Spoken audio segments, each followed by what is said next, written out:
एकंदरीत आता मतदानासाठी 2 दिवस शिल्लक राहिलेले आहेत. काय सांगाल? काय भावना आहेत?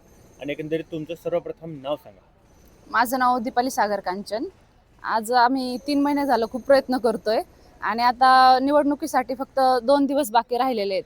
तर म्हणजे नाही का, तिला भाजप पक्षाने तर काय तिचं डावललं. तिने खूप भाजप पक्षासाठी खूप काम केलं आणि उमेदवार कोण आहेत त्या?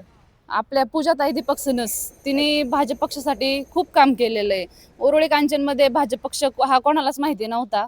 ते तिने सक्रिय केला भाजप पक्ष उरुळी कांचनमध्ये आणि भाजप पक्षाने तिला डावललं, पण तिने दुसरा कोणता पक्ष न स्वीकारता पक्ष स्वीकारलाय आणि तिचं चिन्ह हे बॅट आहे.